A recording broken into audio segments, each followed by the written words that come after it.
कोई भी सपना साकार करने के लिए सबसे जरूरी है सही कोच का होना। चुनिए सक्सेस एकेडमी रायपुर को और करें अपने IAS PSC और व्यापम का सपना साकार। Download the app now. Hello friends, मैं धर्मेंद्र साहू, मेरे साथ छत्तीसगढ़ पढ़ रहे हैं। आज मैं टॉपिक लेके आया हूँ आपके लिए क्लाइमेट, जलवायु छत्तीसगढ़ की। छत्तीसगढ़ का जलवायु जो है वो बहुत इंपॉर्टेंट एक टॉपिक है आप लोगों के लिए। मेंस के अकॉर्डिंग हम देखने वाले हैं, क्योंकि इसमें क्वेश्चन आंसर भी आते हैं।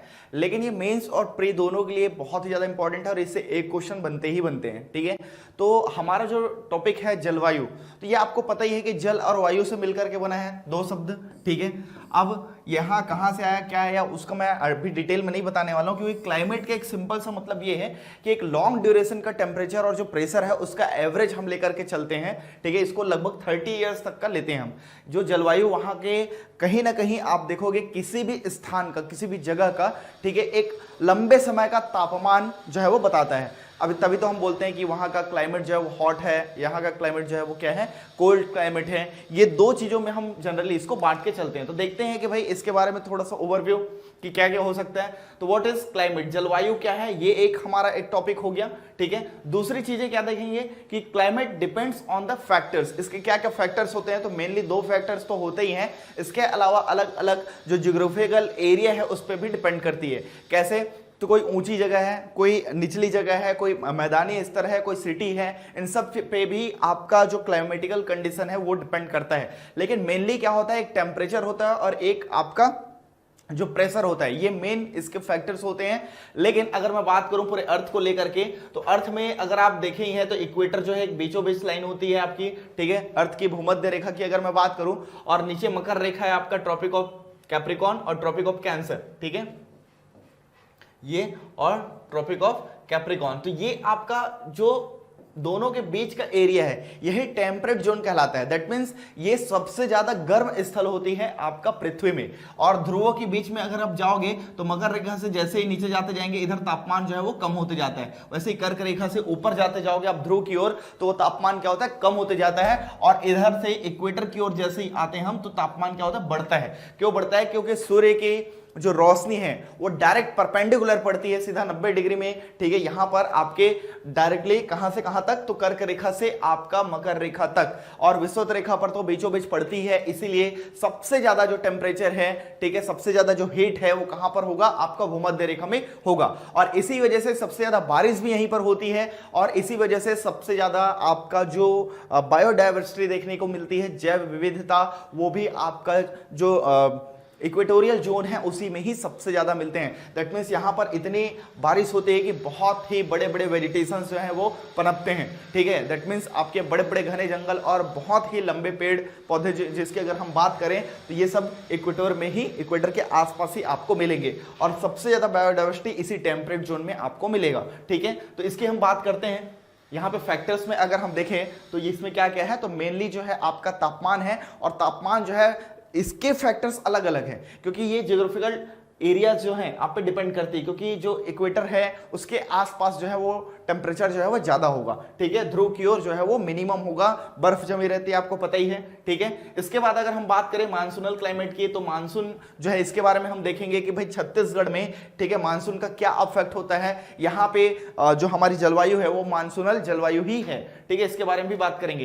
फिर इसके फैक्टर्स देखेंगे कि हमारे जलवायु के क्या क्या घटक हैं, जो कि यही फैक्टर्स हैं, है ना, दोबारा रिपीट हो रही है। इसके बाद छत्तीसगढ़ का जो क्लाइमेट है ये कितने पार्ट में हमने डिवाइड किया है, तो लगभग 3 पार्ट में हम इसको बांट करके पढ़ते हैं, जो कि आपके लिए बहुत ज्यादा इंपॉर्टेंट है। और इसमें ऋतुओं को भी देखेंगे और उसके बाद इसकी जलवायु की विशेषता देखेंगे। तो मैं यही से आपको बताना चालू कर देता हूं कि भाई क्या क्या चीजें होती है। तो जलवायु आप समझ गए, जल और वायु। ठीक है, दैट मीन्स आपका टेम्परेचर और पानी का रिलेशन ही है। वायु और जल दोनों में पानी का बहुत अच्छा खासा रिलेशन होता है, क्योंकि भाई जहां पर जल होगी वहां का तापमान एक नॉर्मल कंडीशन पे होगा, ये तो आपको पता ही है। ठीक है, तो सी कोस्टल एरिया से जितनी लैंड हमारा दूरी होता है जहां पर हम रहते हैं, तो एक जलवायु अलग ही बनती है। ठीक है, वैसे ही कोस्टल एरियाज पे जितना नजदीक जाते जाओगे आप, मतलब समुद्र के, तो जलवायु आपका क्या होता जाता है, ठंडा होते जाता है, या फिर गर्मियों में बहुत ज्यादा उमस होते जाएगा। वैसे ही पहाड़ी एरिया में जाओगे तो जैसी ऊंचाई बढ़ती जाती है आपका तापमान में जो है वो गिरावट देखी जाती है, आपको पता ही होगा।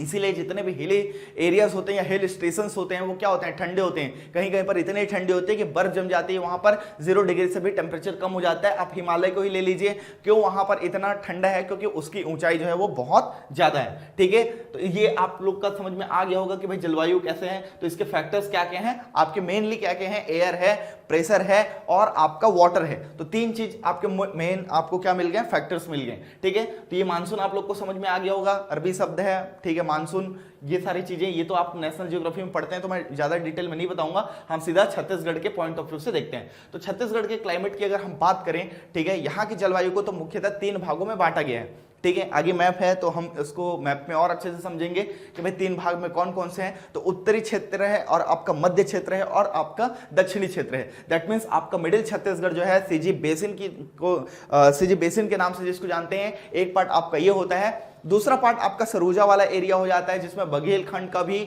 आपका एक पार्ट आ जाता है और आपका पार्ट एरियाज भी दोनों आ जाते हैं। फिर आपका दंडकारण्य वाला एरिया छत्तीसगढ़ का सदर्न पार्ट है, वो एक पार्ट आपका आएगा। ठीक है, चलिए आगे बढ़ते हैं। अगर मैं बात करूं इस मैप में, तो ये आपका जो मेन सेंट्रल वाला जो चीजें हैं, ये आपका छत्तीसगढ़ का मैदान जो है, इसका जो मानसून से बहुत ज्यादा अफेक्ट रहता है ये। ठीक है, माने आपका देखेंगे कि मैदानी क्षेत्र में कृषि जो है वो सबसे ज्यादा इंपॉर्टेंट है। और ये कृषि किस पर डिपेंड है, तो मेनली मानसून पर ही डिपेंड है। अगर मैं बोलूं, it depends totally on monsoon. क्यों, क्योंकि भाई मानसून के कारण ही हमारे छत्तीसगढ़ में मेनली वर्षा होती है। ठीक है, पूरे पूरे भारत में होती है, लेकिन भारत के साथ साथ छत्तीसगढ़ में भी मानसून से ही वर्षा होती है। और ये मानसून 2 शाखाओं में बढ़ जाती है। एक अरब की शाखा है, आपका अरेबियन सी वाला ब्रांच हो जाता है, और एक बे ऑफ बंगाल हो जाता है, बंगाल की खाड़ी वाला। तो यहां पर मैक्सिमम अधिकतम जो वर्षा होती है वो बंगाल की खाड़ी वाले शाखा से होती है। ठीक है, जो बे ऑफ बंगाल है ये यहां से आपका मेनली वर्षा होती है मैक्सिमम, और कुछ मात्रा में, ठीक है, कुछ मात्रा में कहां पर, ये इस वाले रेंज पे, क्योंकि मैकाल वाला रेंज का पार्ट था, ये आपका उत्तरी क्षेत्र मैकाल रेंज है, और नीचे जो है अबुझमाड़ वाला क्षेत्र है, इसमें आपका अरेबियन सी से भी होता है। ठीक है, अरब सागर की शाखा से, अरेबियन सी वाले ब्रांच से भी इधर वर्षा होती है। तो ऐसा नहीं है कि छत्तीसगढ़ में बिल्कुल नहीं होती है, होती है यहां पर। ठीक है, लेकिन यहां पर बहुत कम होती है। और अबुझमाड़ क्षेत्र क्योंकि दोनों क्षेत्रों से बारिश प्राप्त करता है, तो यहां पर आप देखोगे कि सबसे ज्यादा बारिश जो है अबुझमाड़ एरिया में ही होता है। ठीक है, और एक बात बता दूं, ये क्वेश्चन अभी आया नहीं है बट ये पूछा जा सकता है कि छत्तीसगढ़ में मानसून का प्रवेश बस्तर जिले से होता है। याद रखना, इस बस्तर क्षेत्र से ही, ठीक है, दैट मीन सुकमा और बस्तर वाला जो क्षेत्र है ना, इसी बस्तर जिले से एंटर करती है आपका मानसून। ठीक है, नीचे की ओर से। और यहां पर ये जसपुर वाला पार्ट भी आप लोग देखते हो, जो ऐसा घूम करके बारिश होती है, लेकिन बारिश जो स्टार्ट होती है वो कहां पर होगी, मेनली बस्तर में। तो क्वेश्चन पूछा जा सकता है कि बारिश की शुरुआत मानसून से कहां पर होती है, तो छत्तीसगढ़ में बस्तर जिले से या बस्तर संभाग से आप ले सकते हो। ठीक है, कई बार सुकमा भी आ जाता है, तो मेनली ये बस्तर और सुकमा एक साथ आएंगे। ये बस्तर जिले से ये एंट्री करती है छत्तीसगढ़ में, इस एरिया में, और यहां पर जसपुर में। ठीक है, दोनों इंपॉर्टेंट है, लेकिन सबसे पहले कहां पर आ जाएगी, तो बस्तर पे आती है, बाद में जसपुर वाले की ओर दिखाई देता है। तो ये आपके लिए इंपॉर्टेंट हो जाता है, बहुत ज्यादा इंपॉर्टेंट है। ऐसा क्वेश्चन पूछा जाता है तो भाई मानसून की एंट्री कब होती है करके, जैसे इंडिया के एस्पेक्ट्स में क्वेश्चन किया जाता है, वैसे ही छत्तीसगढ़ के एस्पेक्ट्स में आपको क्वेश्चन किया जा सकता है। फिर अगर हम देखें जो सदर्न पार्ट है आपका बस्तर वाला क्षेत्र, ठीक है, ये बस्तर वाला एक अलग भूमि है आपका, इसका लैंड शेप जो है वो अलग है। दैट मीन्स ये उच्च भूमि है, आपका पठारी एरिया है, प्लेट्यू वाला एरिया है। तो यहाँ का टेम्परेचर जो है यहाँ की तुलना में थोड़ा सा हाई होगा। ठीक है, अगर मैं बात करूं, ठीक है, क्यों, क्योंकि प्लेन एरियाज भी हैं, और यहां पर पार्ट एरियाज पे देखोगे तो पार्ट एरियाज पर क्योंकि इसकी हाइट और ज्यादा है। ठीक है, मैं आपको डायरेक्टली एक चीज बता देता हूं कि भाई पर्वत पठार मैदान 3 हिस्सों में हम जो भारतीय भूगोल है, नेशनल ज्योग्राफी है, उसकी हम देखते हैं। ठीक है, जैसे कि मैं एक बात करूं आपसे, तो हिल होता है, ठीक है, एक प्लेन होता है, ठीक है, और एक होता है प्लेट्यू। ठीक है, तो यहां पर अगर मैं बात करूं तो प्लेट्यू मतलब पठार हो गया आपका। अब पठार की बात करें, एक मैदान हो गया और पर्वत हो गया। ठीक है, तो यहां पर अगर आप देखोगे तो यहां पर हम लोग 4 चीजें पढ़ते हैं। क्या क्या पढ़ते हैं, तो बघेलखंड वाला अलग से एरिया होता है, बघेलखंड का ये क्या है, पठार है, और दंडकारण्य वाला क्या है, ठीक है, दंडकारण्य ये भी आपका क्या है, ये पठार है। ठीक है, ध्यान दीजिएगा। ऊपर से हम क्या पढ़ते हैं, पाट प्रदेश और छत्तीसगढ़ का मैदान, ये तो आप लोग जानते ही हैं। ठीक है, तो मैदान वाला। तो अगर आप देखोगे तो पर्वतीय क्षेत्र इसमें कहीं ना कहीं गायब होता है, लेकिन ऐसा नहीं कि छत्तीसगढ़ में पर्वतीय क्षेत्र नहीं है। इसमें हम अगर बात करें तो इसको एक और पार्ट में आप बांट सकते हैं, मैकल श्रेणी या मैकल रेंज। ठीक है, मैकल श्रेणी आपका पर्वतीय क्षेत्र है जो हमारा छत्तीसगढ़ में, ये मध्य प्रदेश और छत्तीसगढ़ की बाउंड्री बनाती है, आप समझ लीजिए।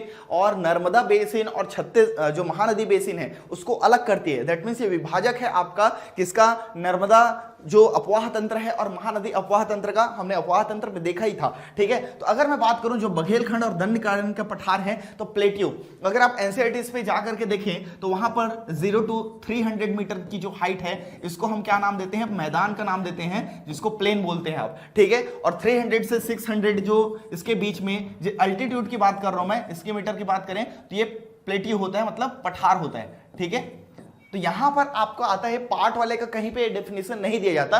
और हिल का क्या होता है, जो 600 मीटर से ऊपर हो। ठीक है, 600 प्लस मीटर जो है ये आपका किस में आ जाता है, तो ये हिल में आ जाता है, आपका पर्वत में आ जाता है। एकदम सिंपल सा डेफिनेशन है, 6 क्लास के एनसीईआरटी में मिल जाएगा आपको। ठीक है, तो यहां पर अगर हम बात करें तो पार्ट वाला जो एरिया है वो एब्सेंट होता है, कहीं पे हम और अलग से नहीं पढ़ते हैं, जबकि हम पढ़ते हैं तिब्बत प्लेट्यू।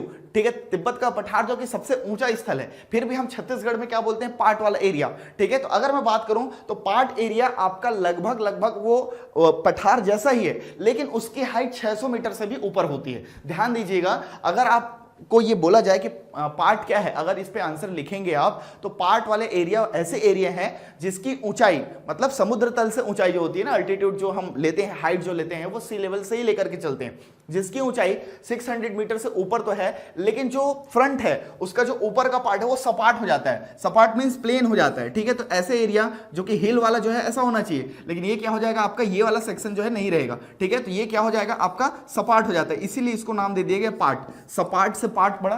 ठीक है, तो पार्ट एरिया आपके लिए इंपॉर्टेंट हो जाता है। That means height of that part area is more than 600 metre from sea level, ये आपके लिए इंपॉर्टेंट हो जाता है।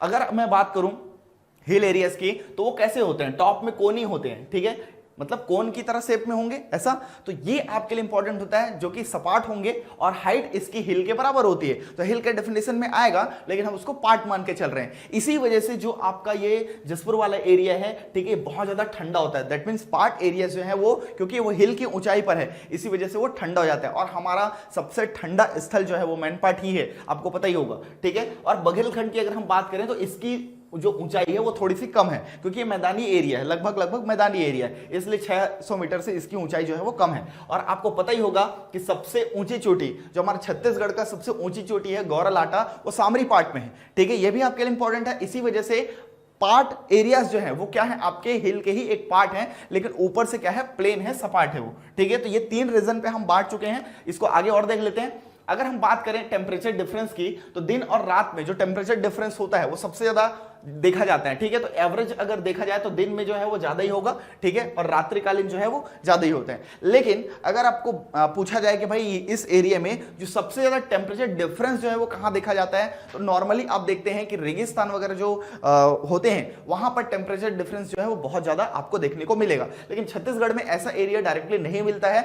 ठीक है, हाईएस्ट टेम्परेचर जो है वो रिकॉर्ड किया गया है आपका, नॉर्मली चांपा लेते हैं, लेकिन बिलासपुर में 49 डिग्री जो है वो 2 साल से कंटिन्यू रिकॉर्ड किया गया था बिलासपुर में। ठीक है, और चांपा का हम देखेंगे तो 47 वहां का हाईएस्ट टेम्परेचर रहा है। बट 2018-19 में ये हाईएस्ट टेम्परेचर जो है 18 में भी और 19 में भी ये बिलासपुर में रिकॉर्ड किया गया था 49 डिग्री सेल्सियस। ठीक है, वैसे ही अगर मैं मिनिमम की बात करूं तो वो अंबिकापुर है। अंबिकापुर जो है, ठीक है, मेन पार्ट का वो जो एरिया है वहां पर 0 डिग्री से भी माइनस में चला जाता है। ठीक है, ये आपके लिए इंपॉर्टेंट होगा। तो सबसे लोवेस्ट टेम्परेचर में अगर हम बात करें तो अंबिकापुर है, और हाईएस्ट टेम्परेचर की बात करें तो चांपा एंड बिलासपुर। तो बिलासपुर जो है हाईएस्ट रिकॉर्डेड टेम्परेचर है, ये आप लोग को ध्यान में होना चाहिए भाई। अब देखेंगे कि थोड़ा थोड़ा क्या चीजें हैं, रेनफॉल किस लिए आता है। ठीक है, ये पहले वाले पॉइंट से लिंक करेगा, पहले स्लाइड के। तो यहां पे अगर मैं बात करूं, the nature of rainfall in Chhattisgarh is monsoonal. That means ये बोलना ये चाह रहा है कि भाई पूरा का पूरा जो बारिश होती है छत्तीसगढ़ में वो मानसून से ही होती है मैक्सिमम। ठीक है, इसके अलावा आपका रिटर्न मानसून से भी कुछ वर्षा होती है यहां पर छत्तीसगढ़ में, या आप मेंस में आंसर कोट कर सकते हैं। साथ ही साथ वेस्टर्न डिस्टर्बेंस जो पश्चिमी विक्षोभ है उसके कारण भी छत्तीसगढ़ के कुछ एरिया में बारिश होती है, ठीक है, बहुत कम समय के लिए होती है और होती है, ठीक है। वैसे ही जो रिटर्न मानसून है इसका भी प्रभाव अफेक्ट दिखता है, उसमें बारिश बहुत ज्यादा नहीं होती, इसको याद रखना। ये तमिलनाडु वाला क्षेत्र है उसमें बारिश होती है आपका रिटर्न मानसून पे, लेकिन छत्तीसगढ़ में इसका इफेक्ट दिखता है और जिसके कारण यहां पर बारिश जो है वो कभी कभी होती है, ठीक है। इसके अलावा कहीं कई बार चक्रवात आते हैं, तो क्योंकि बहुत ज्यादा दूरी नहीं है, आंध्र प्रदेश और उड़ीसा के सीमा से लगा हुआ है, इसके कारण हमारा जो छत्तीसगढ़ है वो चक्रवात से भी अछूता नहीं रहता। दैट मीन्स अगर कोई भी चक्रवात या साइक्लोन्स वगैरह बनते हैं तो उसके कारण भी यहां पर अफेक्ट होता है। But as compare to coastal area, जो हम कोस्टल एरियाज वाले जो स्टेट्स हैं उससे कंपेयर करें, ठीक है, तो उसके जगह पे यहां पर आपको नुकसान जो है वो कम ही होता है, क्योंकि वो नुकसान मैं इसलिए बोल रहा हूं क्योंकि वो बहुत ज्यादा तेज बारिश लेकर के आती है, या तो फ्लड हो जाता है या फिर पूरे छत वत उड़ा देते हैं, है ना। आपको पता ही है साइक्लोन कैसे होता है, हुदहुद वगैरह आके तबाही फैला चुका था, बहुत गंदे से वो फैलाया हुआ था, ठीक है। फिर अगर मैं बात करूं तो Bay of Bengal brings the monsoon winds in कहां पर, स्टेट पे। तो छत्तीसगढ़ में अगर हम बात करें तो छत्तीसगढ़ स्टेट में जो मानसूनल विंड्स जो हैं वो कहां से आती है, बे ऑफ बंगाल से मैक्सिमम आती है। लेकिन इसका मतलब ये नहीं है कि बिल्कुल भी अरब सागर की सागर जो है, अरब सागर जो है वाली शाखा जो है बिल्कुल भी ना दे, लेकिन उसके कारण भी यहां पर बारिश होती है, लेकिन बहुत कम मात्रा में, ठीक है। एवरेज रेनफॉल की अगर हम बात करें छत्तीसगढ़ की तो 130 से 140 मीटर आप ले सकते हो, ठीक है, ये सेंटीमीटर में, सॉरी, है ना। या तो फिर कभी कभी ऐसा होता है कि 1300 से 1400 mm ऐसा दिखाएगा आपको, ठीक है। तो mm मतलब मिलीमीटर में होता है, आप सेंटीमीटर में लिए तो आप 10 उसको क्या कर दो, कम कर दो, ठीक है, 10 टाइम्स कम हो जाता है। हाईएस्ट रेनफॉल एरिया, अगर मैं एरिया की बात करूं, पर्टिकुलर एरिया की, तो मैंने बताया भी था कि वो अबुझमाड़ वाला क्षेत्र जो है वो आता है, इसमें 187.5 सेंटीमीटर, ठीक है, 185 से भी ज्यादा है। याद रखिएगा सबसे ज्यादा आपको जो रेनफॉल, ठीक है, वो रिकॉर्ड किया जाता है वो कहां पर, अबुझमाड़ एरिया में। पर्टिकुलर एरिया एक छोटा एरिया है क्योंकि वो भी बाउंड्री बनाती है आपकी महाराष्ट्र साइड से, ठीक है, इसीलिए हम छत्तीसगढ़ वाले एरिया से लेकर के चल रहे हैं, ठीक है। और ये अबुझमाड़िया वहां पे ट्राइब पाए जाते हैं, इस वजह से वहां पर जो क्षेत्र का नाम ही है वो क्या पड़ गया, अबुझमाड़ पड़ा, ठीक है। या इस हिल के नाम से वो जनजाति है, जनजाति के नाम से हिल है, ये वैसे वर्षा है। एवरेज रेनफॉल, ठीक है, डे जो है वो हमारे यहाँ कम से कम 67 से 70 दिन लिए जाता है, ठीक है, 67 to 70 डेज, ये एवरेज रेनफॉल आपका होता है। तो आप कभी भी एक डेटा पर ही मत जाएं क्योंकि 2 से 3 दिन ये फर्क आता है, ठीक है। तो ये आपके लिए इंपॉर्टेंट हो जाता है कि कम से कम कितने दिन, 2 महीने से ज्यादा वर्षा होती है। लेकिन इस साल का कंडीशन अलग था, आपको देखे होंगे, है ना, 3-4 महीने से बीच बीच में वो बारिश होते रहती थी, वर्षा मैडम जो है वो जाने का नाम ही नहीं ले रही थी, ऐसे बहुत सारे मैसेजेस जो है वो आते रहते थे, ठीक है। तो इस बार जो है वो रेनफॉल काफी अच्छा रहा, ठीक है, और इसीलिए मैंने ये लिया। पहले ना आपको लिया जाता था कि भाई हाँ 1300 जो एवरेज ले लिए, ठीक है। तो ये वेरी करता है, बिल्कुल वेरी करता है, एवरेज टेम्परेचर पे भी वेरी करता है, वो इसलिए करता है, हालांकि एवरेज फिक्स होना चाहिए लेकिन ये भी वेरी करता है। आप 1300 लेकर के चलेंगे लेकिन इस बार आपको ज्यादा मिलेगा, जिससे एवरेज जो है वो बढ़ जाती है, ठीक है। तो ये आपके लिए इंपॉर्टेंट है, याद रखिएगा। देखिए मानसूनल जो स्टार्ट्स हैं वो कैसे स्टार्ट्स होते हैं, तो 2nd या 3rd वीक ऑफ जून, ठीक है। जैसे कि केरला में 1 जून से स्टार्ट हो जाती है, तो उसको यहां पर आने में कम से कम 2 से 3 हफ्ते लग जाते हैं। तो ये आपके लिए इंपॉर्टेंट हो जाता है छत्तीसगढ़ तक पहुंचने में, ठीक है। एवरेज रेनफॉल समर में जो है वो 10 से 15 सेंटीमीटर होता है, बहुत कम होती है। दैट मीन्स समर सीजन में हम ग्रीष्म ऋतु की बात करें तो वहां पर रेनफॉल जो है वो बहुत ही कम होती है, कभी कभार होती है, ठीक है। अगर मैं बात करूं पहले वाले चीजों में, तो हमने क्या क्या देखा, तो यहां पर क्लाइमेट क्या है ये चीज को समझा, एक छोटा टॉपिक है, ठीक है, और बहुत इंपॉर्टेंट है। इसके बाद अगर हम बात करें तो यहां पर मानसून से होने वाले जो घटक हैं इसको भी देख लिए, और मानसून से होने वाले जो आपका अफेक्ट है यहां पर, है ना, इसके बारे में थोड़ा सा बात कर लेंगे हम। ऋतुएं हैं, 3 ऋतुएं पाई जाती है हमारे छत्तीसगढ़ में, ये वाला छूट रहा था इसीलिए मैं देख रहा था, है ना। देखिए यहां पर अगर हम बात करें तो नॉर्मली जैसा कि आपके भारत में होते हैं ग्रीष्म ऋतु, वर्षा ऋतु और शीत ऋतु, ठीक है, समर सीजन, मॉनसून सीजन और विंटर सीजन। तो ये 3 पार्ट में हमने ऋतुओं को बांट दिया। और मैंने बताया भी था एक मौसम होता है जो करंट सिचुएशन को बताता है, उससे थोड़ा लंबा अगर हम बात करें या थोड़ा बड़ा समय की बात करें तो वो ऋतुएं होती हैं। 3 तरह के ऋतुओं में हमने डिवाइड करके रखा है, ठीक है। इसके बाद अगर मैं बात करूं तो सीधा सीधा क्या हो जाता है, क्लाइमेट हो जाता है। तो ये सब समय की ही बात करते हैं, लॉन्ग टाइम का डिस्टेंस की बात करते हैं, ठीक है। ये कब से कब तक स्टार्ट होती है, तो ये आपके लिए इंपॉर्टेंट हो जाता है मार्च से जून, ठीक है। ये आपका क्या है, ग्रीष्म ऋतु। सबसे ज्यादा गर्मी जो है वो जून माह में पड़ती है, याद रखना। सबसे ज्यादा गर्मी, ये पूछा जा चुका है क्वेश्चन कि सबसे ज्यादा जो गर्मी है वो कब पड़ती है छत्तीसगढ़ में, तो जून में पड़ेगी। मार्च से जून जो है आपका क्या होगा, ग्रीष्म ऋतु रहेगी। और जून से अक्टूबर का जो मंथ होगा ये कैसा वाला होगा, तो ये रेनी सीजन होगा। दैट मींस जस्ट बात इसकी क्या होता है भाई, बारिश होती है तभी तो गर्मियां जो है वो कम होती है, ठीक है। इसके बाद नवंबर से फरवरी वाला जो है, ठीक है, ये आपके लिए ठंड का समय होता है, जिसमें से दिसंबर से जनवरी, ठीक है। तो मेनली जनवरी को लेते हैं, जनवरी जो है सबसे ज्यादा ठंडा, ठीक है, यहां पर छत्तीसगढ़ में वो पड़ता है, ऐसा मानते हैं, ठीक है। ये आपके लिए इंपॉर्टेंट हो जाता है, सबसे ज्यादा गर्म महीना जो है वो जून होता है, ठीक है। तो ये आपके लिए इंपॉर्टेंट हो जाता है। इसके अलावा एक दो पॉइंट्स और हैं जो मैं बताना चाहूंगा, जैसे कि इसमें डायरेक्टली पूछा जाता है कि सबसे ज्यादा बारिश कहां पर होती है, ठीक है। जैसे कि ये आपका एनुअल रेनफॉल वाली है सबसे ज्यादा, ये हालांकि मैं बता चुका था। एनुअल रेनफॉल में ये डार्क वाला जो दिख रहा है ना, ये सबसे ज्यादा बारिश वाला आपको दिखेगा। और ये अबुझमाड़ में ये वाला एरिया जो है ये आपको अलग से हाईलाइट नहीं हुआ है, तो यहां पर सबसे ज्यादा बारिश आपको मिलेगा पर्टिकुलर एरिया पे। लेकिन हम जसपुर की बात करें तो ऐसा डिस्ट्रिक्ट है जो सबसे ज्यादा रेनफॉल गेन करता है। दैट मींस अगर हम जिले की बात करें तो सबसे ज्यादा बारिश किस जिले में होती है, जसपुर में होती है। सबसे कम बारिश की अगर हम बात करें तो एक कवर्धा को लेना है। सबसे कम बारिश कहां पे लेना है, कवर्धा को, क्योंकि वृष्टि छाया प्रदेश में आता है कवर्धा जिला, ठीक है। मैकाल रेंज से डायरेक्ट जुड़ा हुआ है, इसीलिए सबसे कम बारिश जो है वो कवर्धा में होगी, ठीक है। रेंज शेडो एरिया में आ जाता है। अब पर्टिकुलर एरिया की बात करें, किसी एक क्षेत्र की बात करें, तो अबुझमाड़ क्षेत्र जो है वो सबसे ज्यादा रेनफॉल गेन करता है, मतलब सबसे ज्यादा बारिश होती है। सॉरी, इसीलिए इसको टाइटल दे दिया गया छत्तीसगढ़ का चेरापूंजी।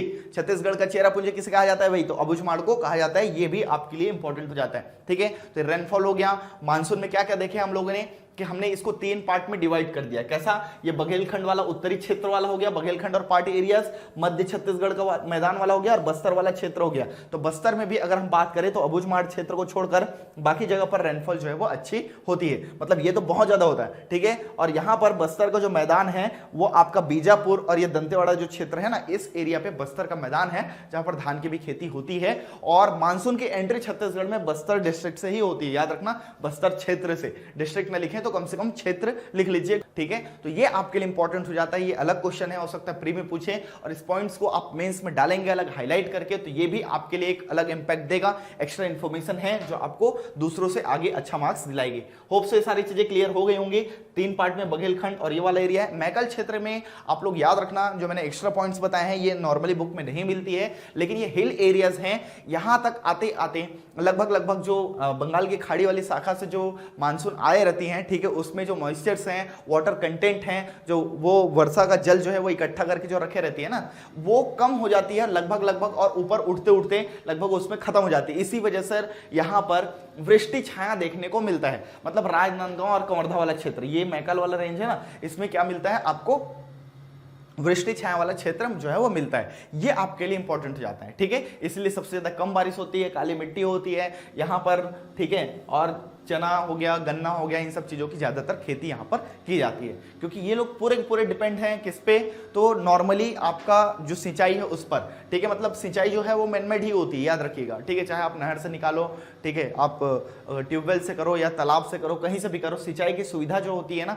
चना और गन्ने की स्पेशली खेती जो है बार बार सिंचाई करनी पड़ती है। और चना जो है नॉर्मली काली मिट्टी में बहुत अच्छा उपजाऊ होता है। ये बिलासपुर वाला जो क्षेत्र है ना, ये भी आता है, गोरेला पेंडर मरवाही वाला इस वाला क्षेत्र जो है ये भी लगभग मैकाल क्षेत्र के अंतर्गत आता है। इसमें भी बारिश जो है वो कम होती है। लेकिन ये वाला बिलासपुर जो है अब जिला अलग हो गया, अब गोरेला पेंडर मरवाही अलग हो गया, तो वो मैकाल रेंज में आएगा, और बिलासपुर जो है अलग हो गया। तो बिलासपुर जो जिला है अभी करंट सिचुएशन में बात करें तो वहां पर रेनफॉल जो है वो महानदी मैदान के अकॉर्डिंग ही होती है, तो ये आपके लिए इंपॉर्टेंट हो जाता है। लेकिन सिटी जो है, ठीक है, अगर हम बात करें तो मिनिमम फॉरेस्ट वाला जो है हम लेते थे, ठीक है, जैसे कि दुर्ग है, लेकिन यहाँ पे क्या है, ओपन है और मैदानी इलाका ज्यादा है, जांजगीर चांपा। तो जांजगीर चांपा में जो है टेम्परेचर बहुत ज्यादा होता है, ठीक है, खेती होती है, इंडस्ट्रीज वगैरह भी हैं, प्लेन एरियाज हैं। और दूसरी जगह पे हम बात करें बिलासपुर की, तो बिलासपुर सिटी भी वैसा ही है। और जहां सिटी कल्चर जो है वो डेवलप होते हैं, वहां पर टेम्परेचर बढ़ ही जाते हैं। इवन देन वो रात में भी आपका टेम्परेचर जो है वो बढ़ा हुआ मिलेगा, क्योंकि जितना एक हीट का नियम है ना, जितना वो एब्जॉर्ब करेगी उतना क्या करेगी, उतना ही वो उसको रिफ्लेक्ट भी करती है। दैट मीन्स जितना इसमें धूप पड़ेगी, मतलब वो हीट को सोख रही है, ठीक है, गर्मी को सो करिए उतना ही वो छोड़ देती है आसमान पे रात पे, ठीक है। तो उल्टा होता है, ये ध्यान रखिएगा, दिन में वो अवशोषण करती हैं और रात में परावर्तित कर देती हैं। अगर बादल वगैरह कभी छाए रहते हैं तो वो क्या करते हैं, देखना बादलों जब रात में बादल छाए रहते हैं ना तो उस समय ठंडी नहीं लगती बल्कि और गर्म फील होता है। वो क्या करते हैं, जो अर्थ का जो हीट है ना उसको रिफ्लेक्ट होने करके वापिस से वातावरण पे जाने नहीं देता, वो क्या करता है हमारे अंदर ही रोक देता है, ठीक है, मतलब वातावरण में ही हमारे रोक देता है। अदरवाइज क्या हो जाता है, हीट जो है वो पूरा का पूरा बाहर चला जाता था। ये क्या होता है, ये बादल जो है उसके कण जो है, मतलब बादल में क्या है भाई, वहां पर आप देखोगे कि संगठित होकर के जो पानी की बूंदे हैं, है ना, वहां से फिर से रिफ्लेक्ट होकर के आ जाती है और घूमते रहते हैं। इसीलिए वो वाली रात जिसमें आपके बादल होते हैं वहां हमको गर्म फील होता है, ठीक है। तो ये सारी चीजें आप लोग के लिए इंपॉर्टेंट है, ये सब पॉइंट्स को आप डाल सकते हैं, ठीक है। दिन और रात का जो टेम्परेचर है डिफरेंस है वो ज्यादा देखने को नहीं मिलता क्योंकि रेगिस्तान वाले एरिया में ये सब ज्यादा मिलेंगे, ठीक है। ये कुछ पॉइंट्स है जो आपके लिए इंपॉर्टेंट है। रेनफॉल वाला कितने दिन तक होता है और कितना होता है, ठीक है, ये वाला इंपॉर्टेंट है, ठीक है। इसके अलावा जो समर में है कभी कभी देखने को मिलता है, ये रिटर्न मानसून के कारण ही हमको मिलता है। तो होप से ये सारी चीजें क्लियर हो गई होंगी आप लोगों को। तो क्लाइमेट से रिलेटेड कोई भी क्वेश्चंस हो आपको लगता है तो बिल्कुल आप पूछ सकते हैं। मैं बहुत ज्यादा डिटेल में इसमें बताने को कुछ है भी नहीं और ज्यादा भी आपको नहीं पढ़नी है, मैं डायरेक्टली बोल रहा हूं क्योंकि हम पढ़ने के लिए तो बहुत सारी चीजें हैं, इसमें आप बहुत सारी चीजों को डाल सकते हो, ठीक है, जो लिंक करती है बस। लेकिन छत्तीसगढ़ से रिलेशन उसका कम है। आप वेजिटेशन को भी डाल सकते हो, आप उसमें क्रॉप्स को भी डाल सकते हो, क्योंकि जितनी भी फसलें होती हैं वो छत्तीसगढ़ के मानसून के अकॉर्डिंग ही होती है, ठीक है। वेजिटेशन भी है जो मानसून के अकॉर्डिंग ही होते हैं। जहां पर बारिश ज्यादा होगी तो बस्तर क्षेत्र में बारिश ज्यादा होती है, क्षेत्र है, और इसी वजह से वहां पर घने जंगल भी पाए जाते हैं, ठीक है। सरगुजा क्षेत्र में भी, जसपुर पार्ट एरियाज वाले में भी आप देखोगे तो यहां पर सदाबहार वन मिलते हैं, मतलब पार्ट एरियाज पे बड़े बड़े वृक्ष मिलते हैं, तभी तो वहां पर हाथी मिलते हैं। जसपुर क्षेत्र में हाथी क्यों आते हैं, आप एक कॉमन सेंस लगा करके देखिए, जहां पर सदाबहार वन होंगे, बड़े बड़े वृक्ष मिलेंगे, वहीं पर तो हाथी मिलेंगे, छोटे छोटे पेड़ के नीचे हाथी थोड़ी ना मिलेंगे। तो ये एक नेचुरल प्रोसेस है, नेचुरल फिनोमिना है कि भाई जैसा नेचर ने बनाया है, जिसके रहवास के लिए जो जगह उपयुक्त होगी वहां पर वैसे ही लोग, वैसे ही जीव जंतु, वैसे ही लिविंग ऑर्गेनिज्म जो है वो पनपेंगे, ठीक है। अमेज़न के जंगलों में देखना आप, ठीक है, वहां पर अमेजन नदी है और आसपास के जंगल है, कितने 150-200 फीट लंबे लंबे आपके वृक्ष मिलते हैं। वैसे ये जो अमेजन नदी है बहुत बड़ी नदी है, ठीक है, जिसके कारण एनाकोंडा जैसे सांप जो है वहां पर पलते हैं। तो जैसा नेचर ने क्रिएट किया है, ठीक है, और वो कैसे रीजन पे है, तो इक्वेटर के बहुत पास है, इसलिए बायोडाइवर्सिटी आपको बहुत ज्यादा मिलेगा। सेम वैसे ही जसपुर एरिया में रेनफॉल ज्यादा है, बड़े बड़े वृक्ष मिलेंगे, तो वहां पर हाथी जो है वो ज्यादातर आपको देखने को मिलेगा। और साल वाले एरिया में क्या है, बहुत ज्यादा डेंस फॉरेस्ट है बस्तर क्षेत्र में, इसलिए उधर हाथी जो है वो नहीं मिलेंगे, क्योंकि बहुत डेंस फॉरेस्ट ना, कई जगह हाथी अटक भी जाएंगे, इतना डेंस है, ठीक है। 100 मीटर से भी ज्यादा आपको दिखेगा भी नहीं, ठीक है, इतना ज्यादा डेंस फॉरेस्ट है। इसी वजह से दोनों में कुछ ना कुछ डिफरेंस है। बस्तर वाले क्षेत्र को हम क्या बोलते हैं भाई, आइलैंड ऑफ साल्ट्री बोलते हैं। तो इन सब चीजों को भी आप ले सकते हो, मानसून से रिलेट कर सकते हो चाहो तो, अगर ये क्वेश्चन बड़ा आ गया तो। लेकिन अभी लिमिट जो है वो 15 मार्क्स से ज्यादा है ही नहीं, दैट मीन्स 125 मार्क्स में आपका लिमिटेड हो जाता है। अदरवाइज 40 मार्क्स का पहले वाला पैटर्न रहता है तो बहुत सारी चीज को ऐड करते बनता। इसलिए मैं बोलूंगा कि भाई आप एक्यूरेसी के साथ सभी अच्छे पॉइंट्स को वहां पर ऐड कर लिए, ठीक है, और कम मार्क्स के आया तो वहां पर मोस्ट इंपॉर्टेंट पॉइंट्स ही आपके पास मेंशन होने चाहिए। अदरवाइज उन सब चीजों का कोई मतलब नहीं होता। आप कुछ भी लिख रहे हैं तो बहुत कम मार्क्स मिलने के चांसेस होते हैं। हम खुद पेपर जब जांचते हैं तो ये देखते हैं कि भाई इंपॉर्टेंट पॉइंट्स जो है, मुख्य बिंदु जो है वो आने चाहिए, इसके बाद आप दे सकते हो अगर ज्यादा आपके पास लाइन बच गए हैं, मार्क्स के आए हुए हैं तब, ठीक है। तो होप सो क्वेश्चन जो है वो सारी चीजें क्लियर हो गई होंगी, आपको एक पैटर्न पता चल गया होगा कि कैसे लिखना है, ठीक है। इसके बाद हम लोग नेक्स्ट जो वीडियो देखेंगे उस पर हम क्वेश्चन भी डिस्कस कर लेंगे, ठीक है। चलिए, थैंक यू वेरी मच।